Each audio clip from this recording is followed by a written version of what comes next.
तो संडे को ITR processing की क्या स्पीड रही और इनकम टैक्स के इंपॉर्टेंट अपडेट क्या है इसके बारे में डिस्कशन करेंगे। रेगुलर अपडेट के लिए CA Satbir Singh YouTube channel को सब्सक्राइब कर लें ताकि आपको टैक्स के रेगुलर अपडेट मिल पाएँ, आप टैक्स की कॉम्प्लाइंस कर पाएँ। दोस्तों सबसे बड़ा अपडेट ये है कि चार्टर्ड अकाउंटेंट एसोसिएशन सूरत के द्वारा गुजरात हाई कोर्ट में दोबारा से रिट पिटीशन लगाई गई है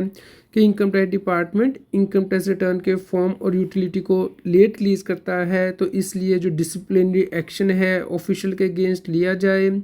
और आगे से इनकम टैक्स डिपार्टमेंट को हिदायत दी जाए कि इनकम टैक्स के रिटर्न फॉर्म टाइमली रिलीज़ किए जाएं ताकि टैक्स पेयर टाइमली आईटीआर को फाइल कर पाएँ। दोस्तों इसके ऊपर हमारी नज़र बनी रहेगी कि इस केस में गुजरात हाई कोर्ट क्या डिसीजन देता है, तो आप हमारे यूट्यूब चैनल को सब्सक्राइब कर लें। दोस्तों एक और अपडेट आया है कि इनकम टैक्स डिपार्टमेंट बहुत से नोटिस भेज रहा है, खास करके उन व्यक्तियों को जिन्होंने कि अपना रेजिडेंशियल स्टेटस दिखाया है आईटीआर में और फॉरेन के जो संपत्ति है वो नहीं दिखाई है। तो दोस्तों इस केस में आपको ध्यान रखना है कि यदि आप आईटीआर फाइल करते हैं रेजिडेंट के तौर पे तो ही आपको ये दिखाना होता है कि आपके विदेश में कितनी संपत्ति है, लेकिन यदि आप नॉन रेजिडेंट है तो उस केस में दिखाने की आवश्यकता नहीं होती। तो दोस्तों एनआरआई के केस में बहुत से केस में देखा गया है कि उन्होंने अपने पैन को अपडेट नहीं किया है एनआरआई स्टेटस से,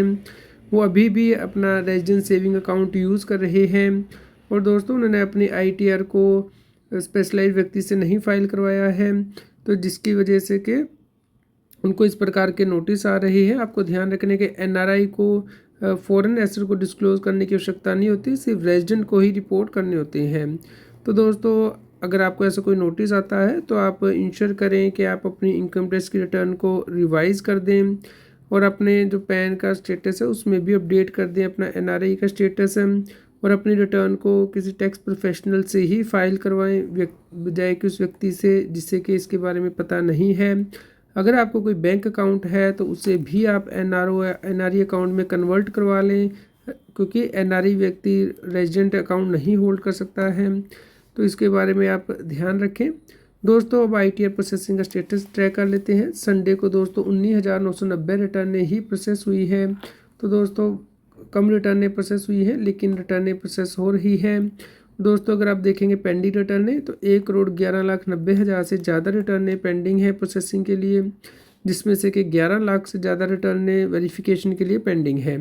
तो आप देखेंगे 1.4% रिटर्न वेरिफिकेशन के लिए पेंडिंग है, 13.75% रिटर्न प्रोसेसिंग के लिए पेंडिंग है इनकम टैक्स डिपार्टमेंट के पास। दोस्तों इनकम टैक्स डिपार्टमेंट ने कहा कि दिसंबर में रिटर्नें प्रोसेस की जाएंगी, तो उम्मीद करते हैं कि इस महीने रिटर्नें प्रोसेस हो जाएंगी। दोस्तों जो रिटर्नें फाइल हो रही है उसके लिए आप यहाँ पे डेटा देख सकते हैं कि ऑलमोस्ट 40,000 रिटर्न एक दिन में फ़ाइल हुई है, तो 10 दिसंबर तक आप रिटर्नें फाइल कर सकते हैं अगर आपका टैक्स ऑडिट हुआ है बिना लेट फीस के, और 31 दिसंबर तक आप लेट फीस के साथ रिटर्नें फाइल कर सकते हैं। अगर आपकी इनकम स्पेसिफाइड अमाउंट से ज़्यादा हो जाती है दोस्तों तो आपको लेट फीस भी पे करनी होती है। दोस्तों यहाँ पे आप पेंडिंग रिटर्नें देख सकते हैं कि 1,11,00,000 से ज़्यादा रिटर्नें पेंडिंग है। ऑलमोस्ट पिछले 5 से 6 दिनों से सेम डेटा आ रहा है, नई रिटर्नें फाइल हो रही हैं, पुरानी पेंडिंग है। और यहाँ पे आप जो आईटीआर डेली प्रोसेस हो रही है उसकी स्पीड देख सकते हैं। कल की डेट में बहुत कम रिटर्नें प्रोसेस हुई है, लेकिन आज मंडे है तो आज ज़्यादा रिटर्नें प्रोसेस होंगी। दोस्तों इसके अपडेट हम आपसे शेयर करते रहेंगे, तो इसके लिए आप हमारे टेलीग्राम चैनल को सब्सक्राइब कर लें सीए सतबीर सिंह टैक्सील के नाम से, और व्हाट्सएप चैनल को QR कोड स्क्रीन पे दिया गया है, कृपया लाइक करें और शेयर करें ताकि सभी लोगों तक ये जानकारी पहुंच पाए और वो टैक्स की कॉम्प्लायंस कर पाएँ।